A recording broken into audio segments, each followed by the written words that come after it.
অন্য যে কোনো সময়ের তুলনায় ইফতারের পর বর্তমান বাংলাদেশে হার্ট অ্যাটাকের সম্ভাবনা অনেক বেশি বেড়ে গেছে। কিন্তু অধিকাংশ মানুষ এটিকে হার্ট অ্যাটাক না মনে করে গ্যাস্ট্রিকের ব্যথা মনে করে, আর ফলাফলস্বরূপ অ্যান্টাসিড অথবা ইনো খেয়ে ফেলে এবং ফলশ্রুতিতে তারা আরো বেশি অসুস্থ হয়ে পড়ে। অতঃপর দেখা যায় যে বুকের তীব্র ব্যথা নিয়ে তারা হসপিটালের ইমার্জেন্সি বিভাগে চলে যাচ্ছে। ইসিজি করার পর ধরা খাচ্ছে যে আসলে ওনার হার্ট অ্যাটাক হয়েছে, গ্যাস্ট্রিকের কোনো সমস্যা ছিল না।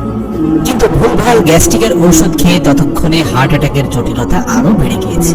প্রিয় দর্শক, যে কোনো ভারী খাবার দাবারের ফলে হার্ট অ্যাটাকের সম্ভাবনা অনেক বেড়ে যায়। বিশেষ করে সারাদিন উপোস থাকার পর হঠাৎ করে অনেক বেশি খেয়ে ফেলা, তার উপর ভাজা পোড়া খেয়ে ফেলা, অথবা অনেক বেশি ভারী খাবার যেমনটা আমরা খেয়ে থাকি বিরিয়ানি খুব বেশি পরিমাণে খেয়ে ফেলা, সেটা কিন্তু কি হয়, পাকস্থলীতে গিয়ে হজমের জন্য অনেক বাড়তি প্রেসার তৈরি করে শরীরের উপর। আর বেশি কাজ মানে বেশি শক্তি।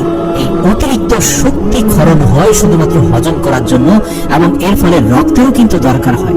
কিন্তু এই রক্ত সে পাবে কোথায়? পাকস্থলীর মোটামুটি কাছের প্রতিবেশী যেহেতু হার্ট, তখন হার্টকে স্যাক্রিফাইস করতে হয় বেশ খানিকটা রক্ত।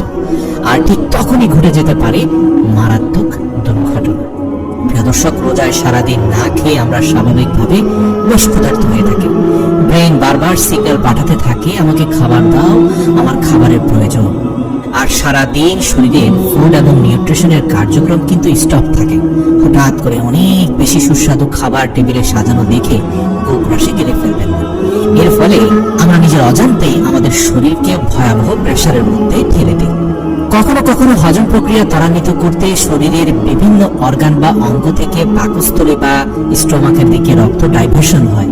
এর মাঝে হৃৎপিণ্ড বা হার্ট অন্যতম, যেখানে রক্ত চলাচলের স্বল্পতা ঘটে। ফলশ্রুতিতে ভারী খাবার দাবারের 1.5 ঘন্টার মধ্যে হার্ট অ্যাটাকের ঝুঁকি বেড়ে যায় প্রায় 4 গুণ।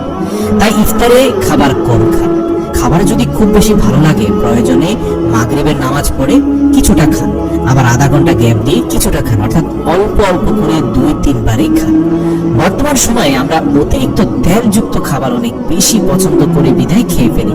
এর মধ্যে আমাদের দেশে বিরিয়ানি, হালিম, লুচি, কাবাব এগুলো অনেক বেশি খেতে দেখা যায়। হ্যাঁ, খেতে পারেন, কিন্তু সামান্য। মনে রাখবেন, স্বাস্থ্যকর ইফতারির কিন্তু একটা নির্দিষ্ট নীতিমালা আছে। যে খাবারগুলো ইফতারিতে আপনার খাওয়া প্রয়োজন সেগুলো আমি আপনাদেরকে আজ বলে দেব। মনে রাখবেন, ইফতারিতে ফল ফলাদি খেতে হবে আপনাকে খুব বেশি, তবে চিনি জাতীয় মিষ্টি খেতে যাবেন না, এতে হিতে বিপরীত হবে। মনে রাখবেন, ইফতারির সর্বশ্রেষ্ঠ খাবার হচ্ছে সর্বপ্রথমে 2টি খেজুর খাবেন। আর যদিও আমাদের দেশে প্র্যাকটিস নাই, কিন্তু তারপরও আপনি চাইলে 8টি কাঠবাদাম খেতে পারেন। এছাড়া ইফতারিতে প্রচুর পরিমাণ সবজি খাবেন, ইফতারিতে ডাবের পানি খাবেন। আপনি চাইলে বিভিন্ন ধরনের ফলের মিশ্রণ ঘটিয়ে খেজুরের স্মুদি বানিয়ে খেতে পারেন, সাথে দই মিক্স করতে পারেন। মনে রাখবেন, ইফতারিতে ফলমূলের মধ্যে অন্যতম একটা ফল হচ্ছে কলা। কলাতে 105 ক্যালোরি থাকে, তাই ইফতারিতে একটা কলা খেতে পারেন। ছোলা বুট খাবেন, তবে কম তেলে ভাজা খাবেন। একটা ডিম খাওয়া যেতে পারে। আমরা ইফতারিতে ডিম খাই না, কিন্তু আমরা ডিম খেতে পারি। ডাবের পানি, সুকুরের ভুসি, লেবুর শরবত খেতে পারেন, তবে চিনি দিয়ে নয়। মনে রাখবেন, চিনি ছাড়া অন্য যে কোনো ধরনের মিষ্টি ফলের সাথে মিশিয়ে আপনি এগুলো খেতে পারেন। চাইলে আপনি খেজুরকে ব্লেন্ড করে চিনির পরিবর্তে এভাবে শরবত বানিয়ে খেতে পারেন।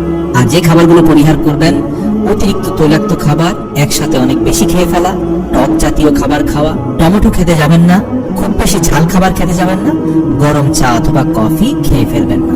ইফতারিতে যদি এগুলো না খেয়ে আপনি স্বাস্থ্যকর ফল ফলাদের উপর ভরসা করেন, তাহলে আপনি সুস্থ থাকবেন, হার্ট অ্যাটাকের ঝুঁকি কমে যাবে। আর হ্যাঁ, সর্বশেষ একটি কথা বলি, অবশ্যই মনে রাখবেন, একসাথে বেশি ইফতারি খেয়ে ফেলবেন না।